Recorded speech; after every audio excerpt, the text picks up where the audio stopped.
ये अपने जीवन में जो भक्ति का महत्व सभी संत बता रहे थे, कैसे एक दूसरे का साथ देते हुए हर पल एक संतों से ही शिक्षाएं लेके अपने जीवन में उतारते हुए इस निराकार को हर समय मन में बसाते हुए ऐसा जीवन जो हर किसी के हिस्से आ सकता है, और संत तो जी कर ऐसा जीवन खुद ही दिखाते हैं। तो बात यहाँ कि जब जीवन इतना सहज हर कोई जी सकता है, तो फिर भी मन में ये ठहराव क्यों नहीं आता? ये उथल पुथल संसारिक मन की अवस्था को क्यों फिर भी खराब कर देती हैं?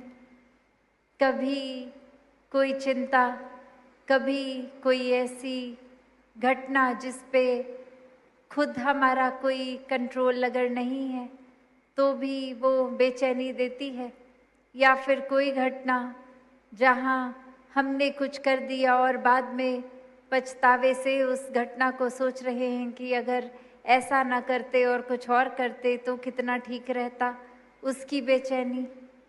तो बात वही कि ये जो पीछे समय बीत गया वो भी माया है, जो आने वाला समय है वो भी माया है। इस पल में अगर निराकार है तो इस पल में सहज अवस्था है, इस पल में ठहराव है, वरना तो पल पल में बदलता हर कुछ आसपास, और इसी पे अगर हम मन को आधारित रखेंगे तो मन फिर टिक नहीं पाएगा, ये अस्थिर ही रह जाता है।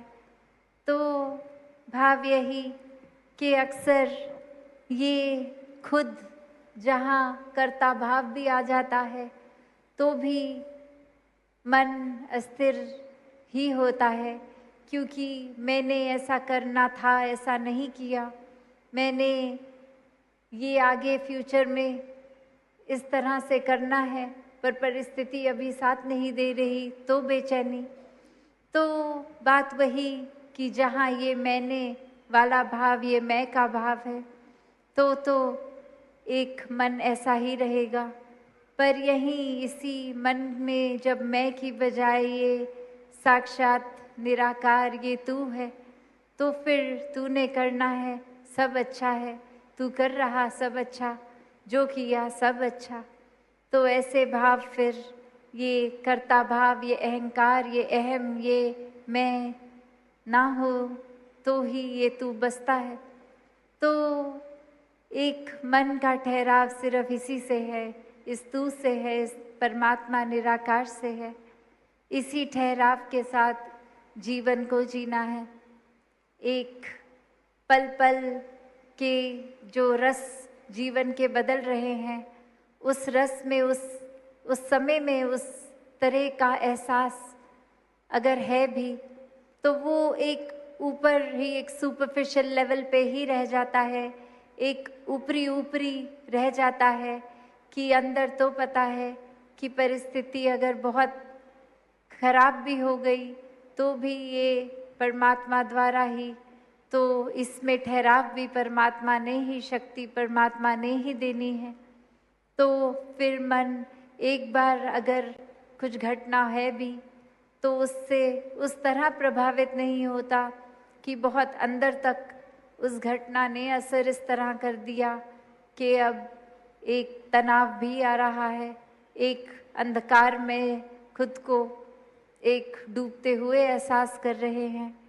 क्योंकि फिर पता है ये परमात्मा अगर ऐसे स्थिति लाया है तो फिर ये उभरना भी इसी द्वारा ही है, इसी के एक सहारा लेते हुए। तो बात वही, जैसे अक्सर एक उदाहरण सत्संग में भी हम इतना सुनते हैं कि कैसे एक अगर तराश रहे हैं मिट्टी को कोई कुम्हार, तो एक हाथ अगर बाहर एक थपका भी दे रहा है, चोट भी दे रहा है, तो दूसरा हाथ अंदर से उसको संभाल रहा है। तो वही एक बात आती है कि अगर हम वो बात ही हटा दें, सिर्फ यही देखें कि एक ही हाथ ऊपर से थपक रहा है, तो तो फिर हमें हर चीज़ में बुराई ही दिखेगी, हर परिस्थिति खराब ही लगेगी।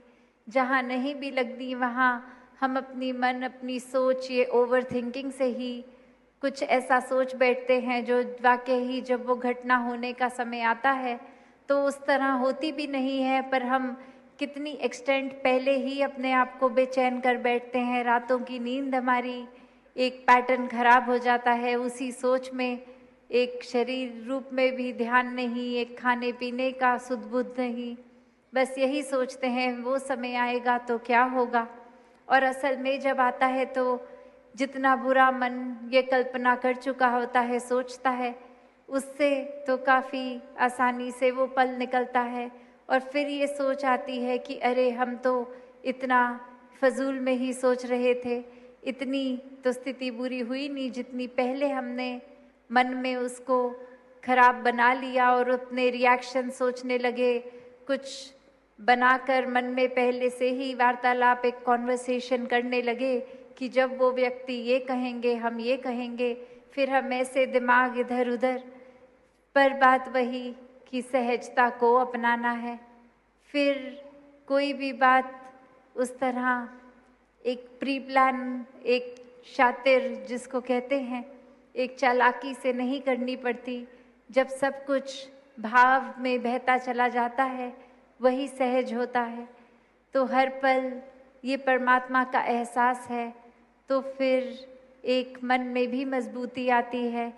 ये परिस्थितियों को किस तरह हर पल जीना है, ऐसे भी भाव आते हैं।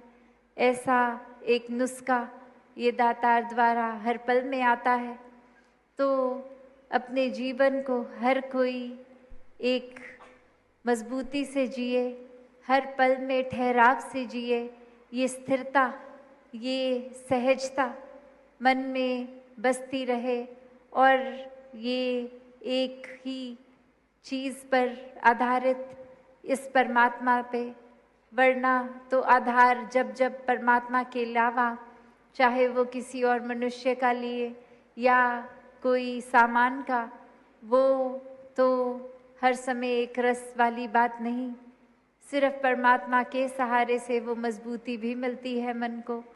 और कैसे भाने में रहने वाली बात कि जो रज़ा इस दातार की, इसी में रहने में, ये इस समय जीवन का ये कठिन पल भी निकालना।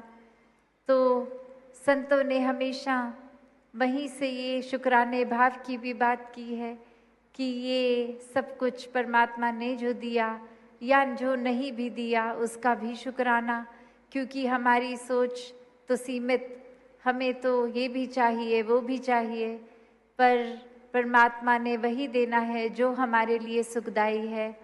तो ये जिद करके भी कुछ निराकार से मांगने की ज़रूरत ही नहीं। वरना तो वही भाव कि निराकार को तो पहले ही पता है, तभी जितना दिया वही। और मन में अक्सर फिर ये भी बात आती है कि अगर जितना मिला उसी में संतुष्ट होना है तो अपने मन में कोई आकांक्षाएं बनाना, कोई ड्रीम्स बनाना, चाहे वो करियर के लिए हो, चाहे पारिवारिक रूप या कोई भी, तो फिर क्या वो सही है या नहीं। तो उसमें भी बात यही कि निराकार ने कर्म करने की आज़ादी तो सभी को दी है, एक मेहनत की आज़ादी। पर अगर जो सपना बुना वो पूरा नहीं है तो उसके बाद ये मन डूब ना जाए गम में। ये फिर भी परमात्मा पे पूरा भरोसा रख के, विश्वास रख के कि ये हमने मेहनत भी करी, फिर भी अगर हासिल नहीं तो इसमें भी शुक्राना। तो भाव यही है शुक्राने का कि एक हर एक पल में कैसे एक अच्छाई को चुने, एक ठहराव को चुने, सहजता को चुने। तो दातार कृपा करे कि निराकार हर एक के जीवन में बसा रहे और इसी के ऊपर आधारित अपने जीवन को हर कोई सहजता से जिए। ये उथल पुथल कुछ पल की अगर है भी तो वापस ये सुमिरन द्वारा, सत्संग द्वारा, कैसे ये सेवा द्वारा मन को स्थिर वापस किया जाए। तो जब जब निराकार मन में बसाएंगे तब तब तो वो ठहराव है। जिस पल एक निराकार की सोच खत्म और चीज़ों की ज़्यादा, वहीं पर फिर ये ठहराव भी नहीं रहता। तो हर कोई ये चुनाव निराकार का करे, ये परमात्मा मन में बसाने की ओर ही लगन लगी रहे, ये सोच भी फिर सही दिशा में ही रहे। तो ऐसा ही जीवन भक्त जीते चले जाएं जो खुद के लिए भी लाभदायक हो और संसार के लिए भी एक तरह से वरदान हो। तो दातार हर एक पे कृपा करे, सेवा सुमिरन सत्संग हर पल हर एक का चलता रहे और संसारिक जिम्मेवारियां भी पूरी तरह से पूर्ण करते हुए अपने स्वास्थ्य का भी एक ध्यान रखते हुए, स्वास्थ्य के लिए भी, क्योंकि ये भी परमात्मा द्वारा जो ये हम पहले प्रण में तन मन धन को समर्पित करने की बात करते हैं कि ये दातार की दी एक फिर वो गिफ्ट रूप ही है, तो उसका भी हमें ख्याल करना है।